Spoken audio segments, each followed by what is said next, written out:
मुद्दे मशक्कत करते रह गए और चुनाव के चरण बदलते गए, लेकिन चुनावों का कैरेक्टर बदला नहीं।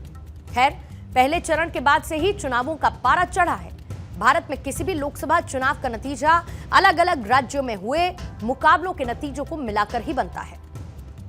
गठबंधन के 25 साल यानी कि 1989 से 2004 के दौर में भारत में हुए आम चुनाव 9 सेट वाले टेनिस मैच की तरह हैं। जो खिलाड़ी 5 सेट जीता वो चुनावी ग्रैंड स्लैम जीत ले गया। ये 9 सेट हैं उत्तर प्रदेश, बिहार, महाराष्ट्र, आंध्र प्रदेश, मध्य प्रदेश, इसके साथ ही तमिलनाडु, राजस्थान, कर्नाटक और केरल। इसमें कुल 351 लोकसभा सीटों का फैसला होता है। जो पक्ष इनमें से 5 को जीतता है वो 200 सीटों के आंकड़े के करीब पहुंच जाता है, जो कि किसी गठबंधन के लिए 272 के बराबर था। यह गणित 2014 में खत्म हुआ और इस बार के चुनाव के लिए हम इस गणित को बदल रहे हैं और इन 6 राज्यों को इसमें हम गिनते हैं महाराष्ट्र, पश्चिम बंगाल, बिहार, कर्नाटक, झारखंड और ओडिशा। 193 लोकसभा सीटों का फैसला करने वाले इन राज्यों में जबरदस्त टक्कर है। ये तय कर देंगे कि 4 जून को आने वाले नतीजों में बीजेपी को कुल कितनी सीटें मिलेंगी। अगर उससे ज्यादा सीटें जीतनी है तो इन्हीं राज्यों को जीतना पड़ेगा। अगर हम 1977 में बनी हुई सरकार को पहली गैर कांग्रेसी सरकार मानकर चलें तो उसके बाद से जन्मे हुए मतदाताओं के लिए लोकसभा में बहुमत का विचार अनजाना ही होगा और इसीलिए 2014 में मोदी की जीत को वो विपक्ष का सफाया मान सकते हैं। हालांकि मोदी 282 सीटों के साथ मामूली बहुमत ही पा सके थे।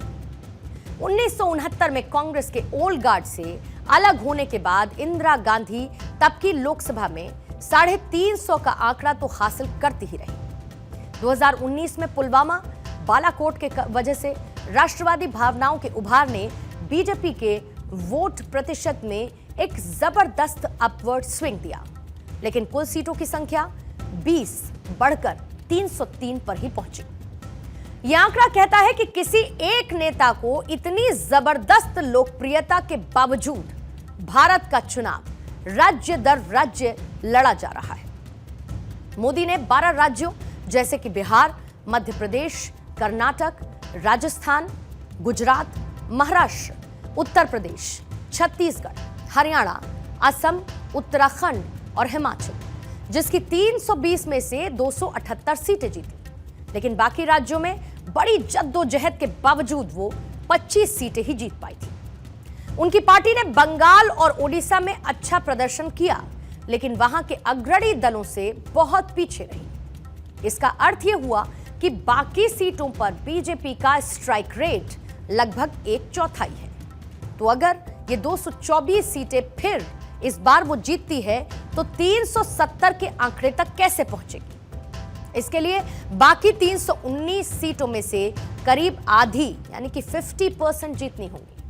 असल लड़ाई यहीं पर है और ऐसे में अगर वापस उस मेन 6 पर लौटते हैं तो ये 6 राज्य कुल 193 लोकसभा सीटों का फैसला करते हैं। इनमें से 4 राज्य मसलन कर्नाटक, बिहार, महाराष्ट्र, झारखंड उन 12 राज्यों में शामिल थे जिसमें मोदी ने 2019 में सफाया कर दिया था, क्लीन स्वीप किया था। लेकिन अब इन 4 राज्यों में मोदी के लिए नई राजनीतिक चुनौतियां उभर कर आई।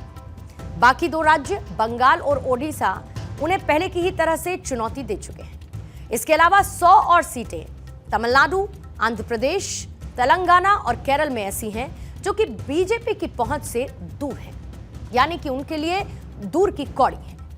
303 का आंकड़ा पार करने के लिए उसे इन 6 राज्यों में और करीब 100 सीटें जीतनी पड़ेंगी। लेकिन ये 6 राज्य भी बीजेपी के लिए चैलेंजिंग है, क्योंकि यहां पर भी बीजेपी की लड़ाई अलग अलग फैक्टर्स के साथ है। जहां पर उनके सहयोगी दल उससे तो हर स्थिति में कमजोर हैं और ऐसे में बीजेपी को उनके लिए भी वोट जुटाने की जिम्मेदारी संभालनी पड़ेगी और तभी यह मुमकिन होने की संभावना है।